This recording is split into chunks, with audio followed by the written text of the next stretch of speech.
The fuel truck was still pumping when the tower announced Las Palmas had reopened. 35 minutes of refueling.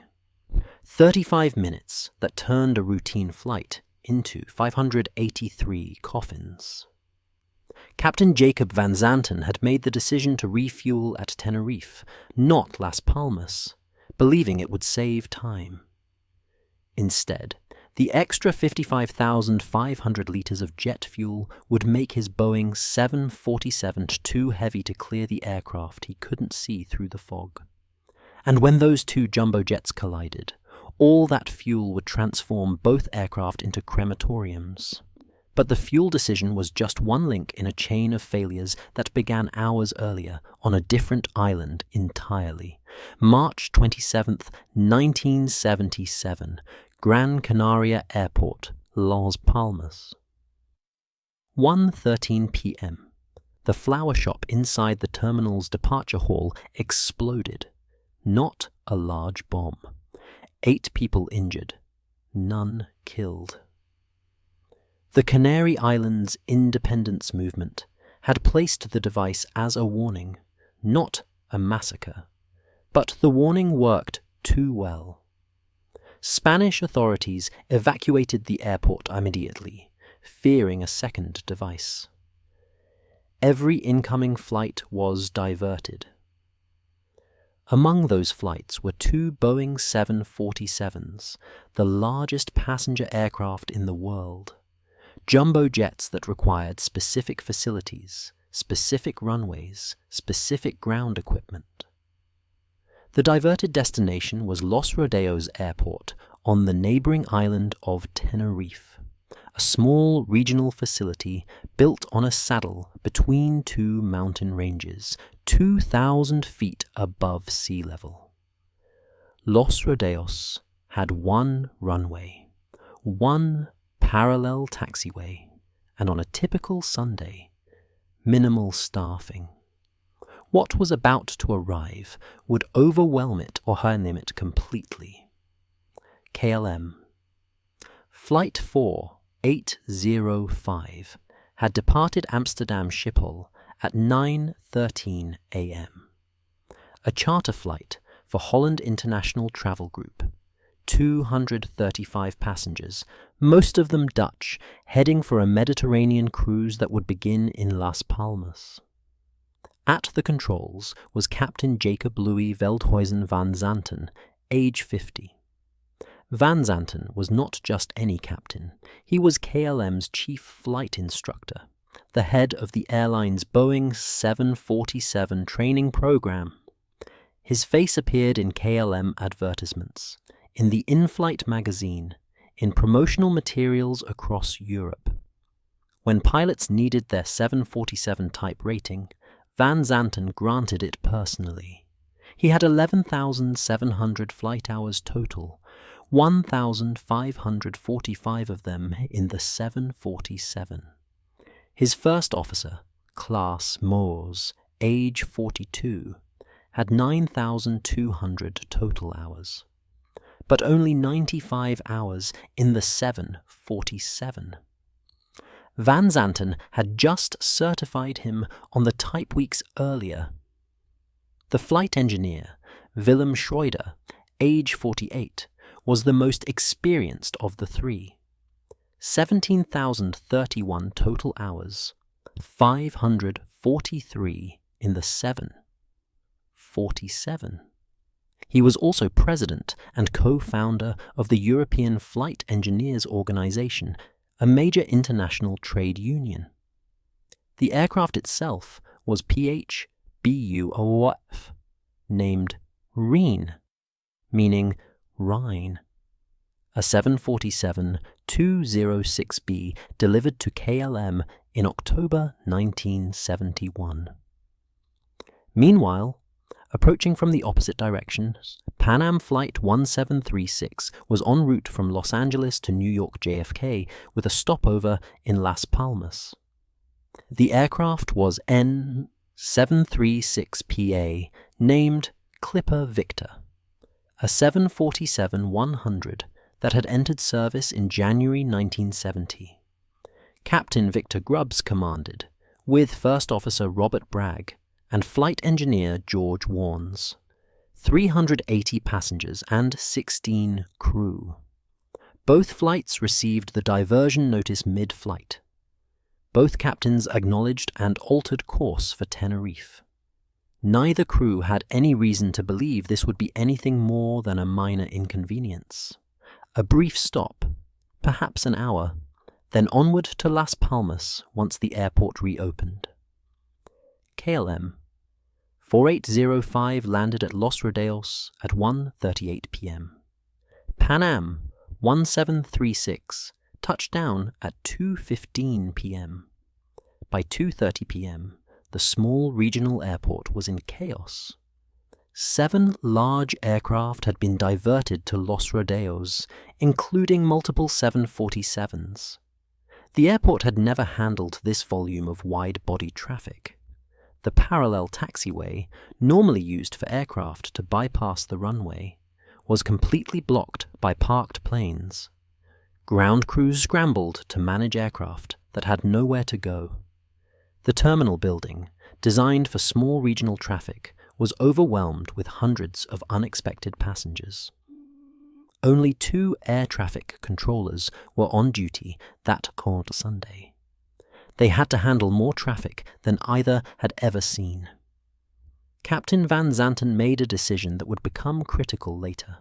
He requested that his passengers disembark and wait in the terminal. All 235 of them filed off the aircraft into the crowded building. One woman, Rabina van Lanschot, a tour guide who lived on Tenerife, decided not to reboard. She thought it impractical to fly to Las Palmas only to return to Tenerife the next day. She asked a friend to retrieve her luggage, walked to a payphone, called her boyfriend, and left the airport. She would be the only KLM passenger to survive the day. Captain Grubbs took a different approach. He kept his passengers and crew aboard the Pan Am aircraft, not wanting to jam the small terminal further. But the wait stretched longer than expected. To keep passengers occupied, Grubbs invited anyone interested to tour the 747 cockpit. Dozens of curious and bored passengers eagerly accepted. A line formed through the second-floor lounge, down the circular stairway into the first-class section. They got to see the massive flight deck, the instruments, the controls of the world's largest passenger jet. But that goodwill gesture meant that when things went wrong later, passengers would be scattered throughout the aircraft. Inside the KLM cockpit, the crew discussed a growing problem.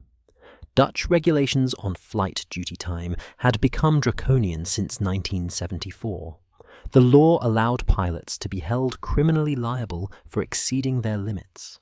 Possible penalties included loss of license and imprisonment. A 1976 amendment had made calculating these limits so complex that pilots had to call company headquarters to determine their status. Flight engineer Schroeder voiced the concern aloud. What are the repercussions for cockpit crews who violate those rules? Van Zanten's response was recorded in later interviews with crew members who overheard the conversation. You'll face the judge. At any rate, it would mean revocation of your license for quite a while, and that means money. The crew contacted KLM headquarters in Amsterdam via HF radio. A dispatcher informed them that if they could depart Las Palmas by 7 p.m., they should remain within duty time limits. But they should call again to confirm. Van Zanten saw an opportunity. While waiting for Las Palmas to reopen, he could refuel at Tenerife. This would eliminate the need to refuel at Las Palmas, saving time there. He expected long lines at the fuel pumps as all the diverted aircraft returned. The decision seemed logical, efficient, professional, he ordered 55,500 litres of fuel, enough to fly not just to Las Palmas, but all the way back to Amsterdam. The refueling began sometime after 4 p.m. Meanwhile, weather conditions at Los Rodeos were deteriorating rapidly. The airport sat at 633 meters above sea level, in the path of oceanic winds blowing off the Atlantic. Clouds at 600 meters above ground level at the nearby coast were at ground level at Los Rodeos. The terrain funneled these clouds directly over the airfield at high speed. Tenerife natives called this phenomenon bruma. The fog came not gradually, but in rolling waves, transforming clear skies to near-zero visibility in minutes. By 4:30 p.m., clouds were streaking over the runway. Visibility fluctuated wildly. Drifting clouds of different densities caused conditions to change from clear at one moment to below minimums the next. Then the tower made an announcement. Las Palmas had reopened. Aircraft could return. But the KLM 747 was mid-refuel. The fuel truck couldn't simply stop. The operation would take 35 minutes total. Several smaller aircraft managed to taxi around the massive KLM jet and depart. The Pan Am 747, parked behind KLM, measured the clearance. The first officer and flight engineer physically walked out to check. 12 feet. 3.7 meters of clearance between the KLM's wingtip and the Pan Am's fuselage. Not enough. Not safe. Pan Am would have to wait for KLM to finish refueling, reboard passengers, and taxi away. The delay stretched. Airport staff had to round up KLM's passengers from across the terminal. They were scattered, buying souvenirs, eating in the cafeteria. The runway coordinator later recalled, "Boarding was very complicated because when the passengers were called for their flights, they were scattered throughout the airport. We had to go round them up." The search for one family took additional time. A Dutch family of 4 had not returned to the aircraft. Ground crew searched the terminal before concluding they must have decided to stay on Tenerife. By the time boarding was complete, the fog had thickened dramatically. Visibility dropped from 10 kilometers to 3 kilometers, then to 300 meters in some areas. The collision would later take place in a high-density cloud. Captain van Zanten's anxiety was evident.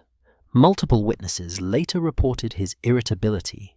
He urged his crew, "Hurry, or else it will close again completely." At 4:56 p.m., the tower gave KLM 4805 clearance to taxi. Due to the blocked parallel taxiway, aircraft had to taxi down the runway itself, proceed to the far end, turn around, and line up for takeoff. This procedure was called backtracking. Pan Am received similar instructions at 5:02 p.m.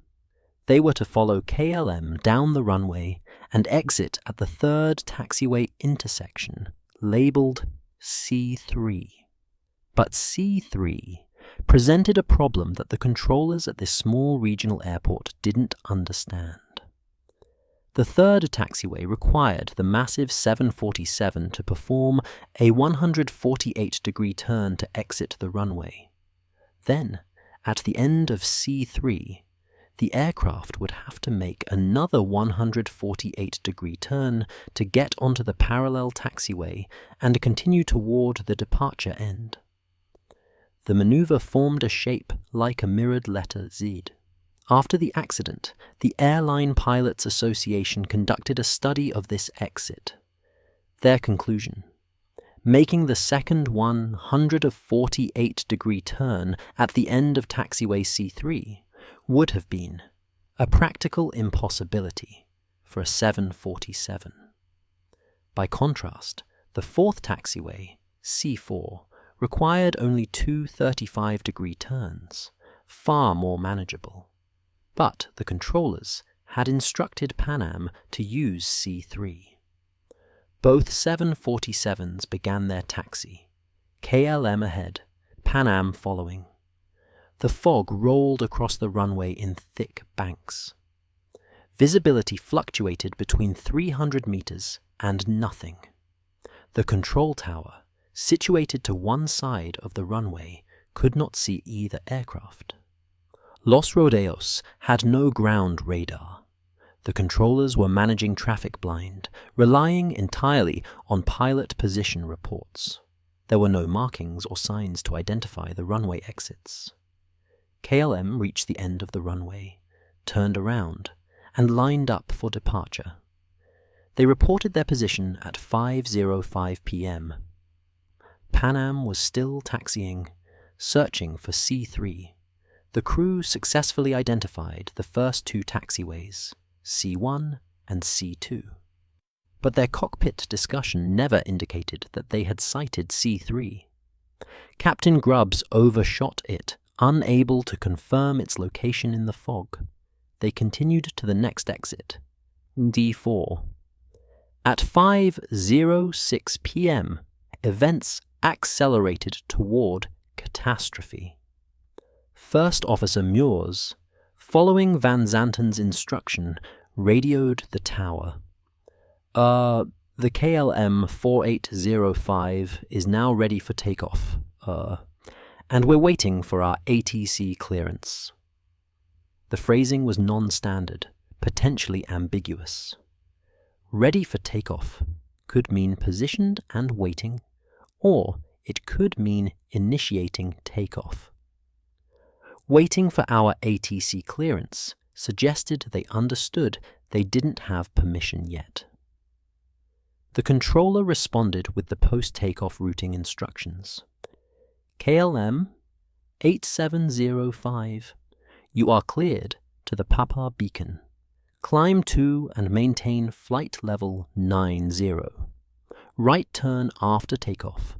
Proceed with heading 040 until intercepting the 325 radial from Las Palmas v. Arsenal. Critically, the controller used the word takeoff in this transmission. Right turn after takeoff. For a crew primed to hear takeoff clearance, this was the cue they expected. First Officer Muirs read back the clearance, then added, "We are now at takeoff." Or was it, "We are now taking off"? The CVR recording was ambiguous. Spanish investigators heard "at takeoff," meaning positioned and ready. Dutch investigators heard "taking off," meaning in motion. Either way, the controller responded, "Okay." Then, recognizing potential ambiguity, he immediately added, "Stand by for takeoff. I will call you." 8 words. The most tragically misunderstood sentence in aviation history. But simultaneous with the controller's transmission, Pan Am was also broadcasting. And we're still taxiing down the runway, the Clipper 1736. The two transmissions overlapped on the same frequency. In the KLM cockpit, the interference created a 3-second shrill sound that blocked both messages. Van Zanten heard the controller say, "Okay," heard the word "takeoff" from moments earlier, and heard nothing of the standby or Pan Am's position report. He pushed the throttles forward. First Officer Muirs reacted immediately. "Wait a minute. We do not have ATC clearance." Van Zanten pulled the throttles back to idle. For one critical moment, disaster was averted. Muirs radioed again, essentially repeating his earlier request. Van Zanten apparently interpreted Muirs's caution as concern about the route clearance, not takeoff clearance. Then Van Zanten made his decision. He pushed the throttles forward again and announced to his crew, "We're going." The Boeing 747, weighing 380,000 pounds with its full fuel load, began accelerating down the runway. First Officer Muirs gasped into the radio, "We are at takeoff! We are at takeoff!" He did not physically stop Van Zanten. He did not grab the controls. He did not shout. The culture of aviation in 1977 was absolute. The captain's authority was godlike, unquestionable, especially when that captain was the chief flight instructor for the entire airline. Meanwhile, the controller heard Muirs's transmission and responded, "Okay, stand by for takeoff. I will call you." But KLM was already accelerating. Flight engineer Schroeder, listening to the radio exchanges, heard something that troubled him. He wasn't certain what, but something felt wrong. As the aircraft picked up speed, he asked in Dutch, "Is he not clear? That Pan-American?" Van Zanten didn't hear him clearly. Precious seconds ticked by. "What did you say?" Schroeder repeated. "Is he not clear, that Pan-American?" Van Zanten replied emphatically, "Oh yes." The KLM 747 reached 80 knots, 100 knots, 120 knots. The acceleration was ponderous, heavy with fuel. On the runway ahead, invisible in the fog, Pan Am was taxiing at walking speed, searching for the C4 exit. Captain Grubb saw the turnoff approaching. The visibility fluctuated, one moment clear, the next moment nothing. Then Captain Grubb saw lights emerging from the fog. "There he is!" he shouted. "Look at him! God damn, that son of a bitch is coming!" First Officer Bragg screamed into the radio, "Get off! Get off! Get off!" But KLM couldn't hear the transmission. They were on a different frequency setting, or the radio squelch blocked it, or the engine noise drowned it. Grubbs reacted instantly, full throttles. Hard left turn toward the grass. If they could just get off the runway, clear the path, give KLM room to pass. The massive 747 began turning, achingly slow. 396 people aboard. The aircraft, responding like a building, asked to dance. KLM. Flight engineer Schroeder saw the Pan Am aircraft emerge from the fog. Later analysis suggested KLM was 100 meters from Pan Am, traveling at approximately 140 knots, 260 kilometers per hour. Van Zanten's last hope was to become airborne before impact. He pulled back hard on the yoke, commanding the aircraft to fly before it had reached takeoff speed. The nose lifted. The tail struck the runway with tremendous force, carving a 22-meter gouge 72 feet into the concrete.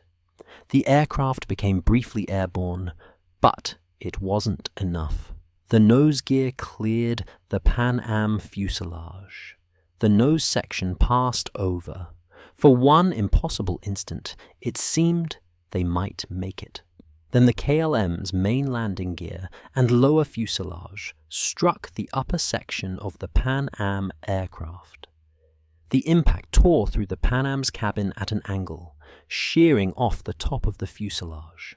The KLM's engines, still at full power, ripped through metal and flesh and seats.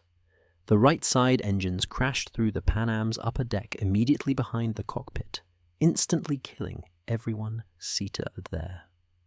The last words recorded on the KLM cockpit voice recorder were a horrified curse. "Oh, Godverdomme." Oh, goddamn. Both aircraft exploded. The 55,500 litres of jet fuel Van Zanten had so carefully loaded, ignited instantly. The KLM 747, briefly airborne, crashed back onto the runway, approximately 150 metres past the collision point. The impact with its full fuel load created a fireball that could not be subdued for several hours. The aircraft slid down the runway for another 300 meters before disintegrating completely. All 248 people aboard, including Captain Van Zanten, First Officer Moores, and Flight Engineer Schroeder, died instantly. The Pan Am aircraft, torn open but partially intact, burned where it sat. The angle of the KLM's impact had struck the rear of the Pan Am more severely than the front. Captain Grubbs, at the controls, felt the floor buckle beneath him. He fell into the first-class section as the structure collapsed.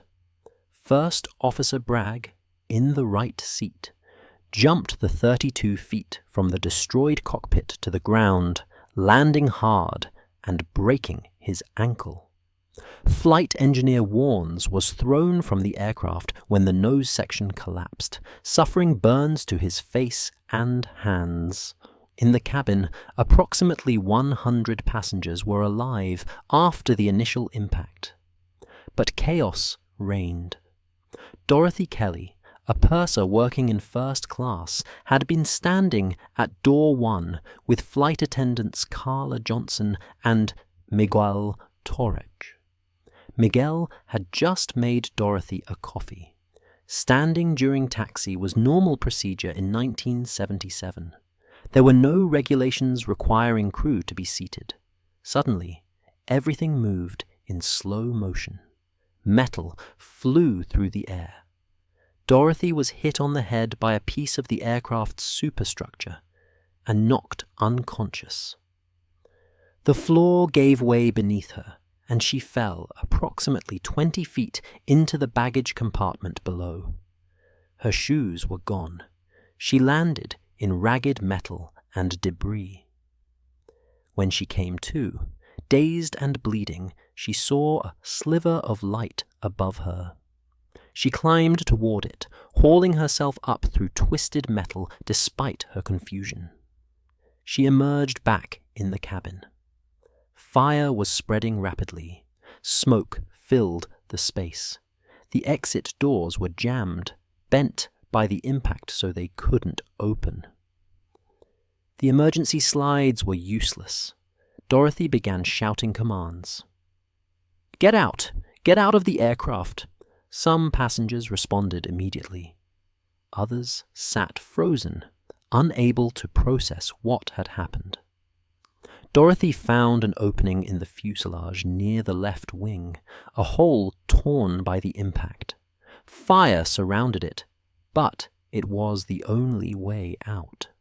"Jump!" she screamed. "You have to jump!" Some passengers refused, terrified of the 20-foot drop to the runway below. Dorothy pushed them out, physically shoved them through the opening. She understood the severity of the situation. The aircraft was burning. Anyone who remained inside would die.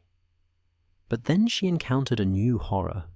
Families trying to go back into the exploding plane. Parents searching for children. Spouses looking for each other. The screams from inside the cabin were horrible.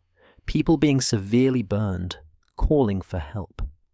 Dorothy and other crew members had to physically fight with passengers to keep them from re-entering the inferno. There were people being severely burned and families trying to get back into the plane to help them, Dorothy later recalled. Metal was flying in the air around us as the plane exploded. Flight attendants, Carla Johnson, Suzanne Donovan, and Joan Jackson also survived the initial impact.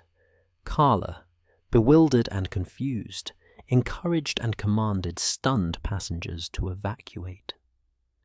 Suzanne and Joan found themselves trapped when the flooring gave way beneath them.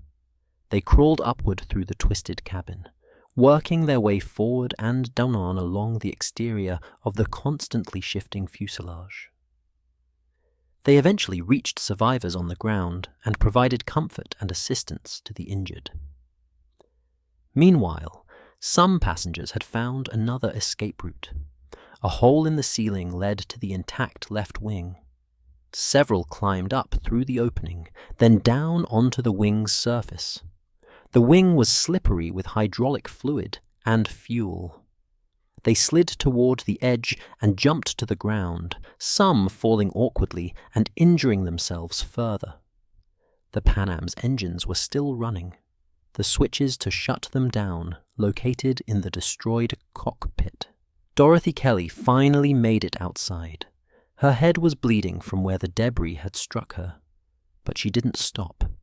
She pulled passengers away from the burning aircraft, shouting at them to stand back, to get clear of the fire. She found a seriously injured woman lying under the wing. Other evacuating passengers had trampled her in their panic. Dorothy pulled her to safety. Then she saw someone else on the ground. Captain Grubbs. He was kneeling, dazed, mumbling that he couldn't get up. Dorothy reached under his arms and helped him away from the aircraft. Moments later, the engine nearest to where they'd been standing exploded. First Officer Bragg, despite his broken ankle, was also helping survivors. He and Dorothy worked together, searching for anyone else who might have escaped. They looked for more passengers, more crew, anyone still alive. Cars began arriving. Not ambulances. Private vehicles. Taxis. Trucks. They drove onto the grass, near the burning wreckage. Dorothy and Bragg helped load injured passengers into these vehicles, which then sped away toward local hospitals. But the emergency response was failing catastrophically. The firefighters on scene were unaware that two aircraft had collided. They concentrated their efforts on the KLM wreck, hundreds of meters away in the thick fog and smoke. They didn't know Pan Am survivors were waiting desperately for help while fire consumed the aircraft. Eventually, emergency vehicles arrived at the Pan Am site. But by then, most of the survivors had already evacuated on their own or been driven away in private cars. Later analysis determined that approximately 75% of Pan Am survivors reached the hospital in taxicabs. Dorothy accompanied two of the last remaining injured passengers in an airport van. The driver took off at breakneck speed, throwing on the brakes repeatedly. This was pre-seatbelt days. Dorothy sat on the floor, holding a woman on the seat with one arm, while her other arm wrapped around the neck of a man in the front seat, trying to keep him from falling forward during the violent maneuvers. The first hospital they reached couldn't accommodate them. They continued to another facility. At the hospital, Dorothy refused immediate treatment for her head wound. For 3 hours, she helped medics attending to burn victims, gathering survivor details, offering what comfort she could. Only then did she realize she had also broken her arm. Of the approximately 100 passengers initially alive after the collision, 61 survived. 9 others died of their injuries in the following days and weeks. Charles N. Miller, seated in row 35C, suffered burns over 50% of his body. He was listed in critical condition at Residencia Sanitaria Hospital, then transferred to Brooke Army Medical Center in San Antonio, Texas, where he succumbed to his injuries on April 18th. 0 survived from KLM. 583 people dead. The deadliest aviation accident in history. Los Rodeos Airport remained closed to fixed-wing traffic for 2 days. The first crash investigators arrived the next day, via a 3-hour boat ride from Las Palmas, as aircraft still couldn't land safely. The first plane to reach the airport was a U.S. Air Force C-130 transport, which landed on the taxiway at 12:50 p.m. on March 29th. This aircraft helped transport injured survivors to better equipped hospitals. Spanish Army soldiers cleared wreckage from the runway. By March 30th, small planes could use the airport again. Los Rodeos fully reopened on April 3rd. The investigation involved 70 personnel from Spain, the Netherlands, and the United States. Representatives from KLM, Pan Am, Boeing, and multiple aviation authorities participated. The cockpit voice recorder and flight data recorder from the KLM aircraft were recovered. The tapes revealed the sequence of miscommunications, the attempts by Meurs and Schroeder to question Van Zanten, and Van Zanten's certainty that he had clearance. Spain's Civil Aviation Accident and Incident Investigation Commission published their findings. The fundamental cause was straightforward. Van Zanten attempted to take off without clearance. But the report detailed contributing factors. The bomb at Las Palmas created the diversion. The blocked taxiway forced aircraft to use the runway for ground movement. Los Rodeos lacked ground radar. The fog eliminated visual confirmation. The non-standard phraseology created ambiguity. The simultaneous radio transmissions caused interference. The authority gradient prevented junior crew members from overruling Van Zanten. The duty time pressure created urgency. The controller's lack of familiarity with 747 handling led to impossible taxi instructions. And the refueling decision. That seemingly logical choice. It added delay. It made the aircraft too heavy to clear Pan Am. And it provided the fuel that transformed collision into inferno.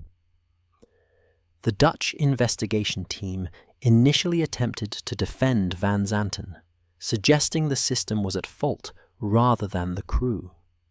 Eventually, KLM accepted responsibility and compensated victims' families. The disaster forced worldwide changes. Standard phraseology became mandatory. The word takeoff could only be used when actually granting clearance. Crew resource management training was developed specifically to address authority gradient. Ground radar became required. Communication protocols were enhanced. Among the notable deaths on Pan Am were Eve Meyer, a film actress and producer, A. P. Heyman, former city manager of San Jose, California. 53 retirees from Orange County, California, on an organized tour. Miguel Torres, the flight attendant who had made Dorothy Kelly coffee moments before the collision. When KLM executives first heard about the crash, they attempted to contact Captain Van Zanten to lead the investigation. He was their obvious choice. They didn't yet know he was dead. Dorothy Kelly eventually returned to flying, 18 months after the disaster. Her experience made her invaluable during subsequent tragedies. In December 1988, she was asked to swap onto Pan Am Flight 103. She declined, wanting to spend time with family in New York. That flight was destroyed by a bomb over Lockerbie, Scotland. Dorothy was taken off roster and sent to help grieving relatives and other flight attendants. She later provided support during the September 11th attacks. When Pan Am closed in 1991, United Airlines assumed control of the carrier's Heathrow routes. Many former employees, including Dorothy Kelly, were laid off. The woman who had received the American Transportation Department's first ever award for bravery fell on hard times. In 2017, 40 years after the disaster, Rabina van Lanschot gave an interview about her decision not to reboard. She had struggled with survivor's guilt for decades. 234 other KLM passengers had died. She lived because she made a spontaneous choice at a payphone. Captain van Zanten was not a villain. He was a respected professional who made a decision based on incomplete information and mental models formed in the simulator. For the past 10 years, he had primarily conducted training flights. In the simulator, when you request clearance, the instructor grants it immediately. Van Zanten expected clearance, heard ambiguous confirmation, and interpreted reality to match his expectation. He believed he had clearance. He was wrong. And that wrongness, combined with systemic failures, killed 583 people. The memorial to the victims stands in Tenerife today, 583 names carved in stone, a monument to the transformation of aviation safety culture. Before Tenerife, pilots operated with near absolute authority. After Tenerife, the industry recognized that human error was inevitable and built systems to catch it. Before Tenerife, communication was informal and ambiguous. After Tenerife, standardization became sacred. Before Tenerife, airports operated with minimal technology. After Tenerife, ground radar became mandatory. The disaster changed everything, but it couldn't bring back the 583 people who died because a fuel truck was still pumping when Las Palmas reopened. Captain van Zanten refueled to save time. Instead, he created the deadliest accident in aviation history. The efficiency trap. 583 lives lost in the fog, 12 feet apart.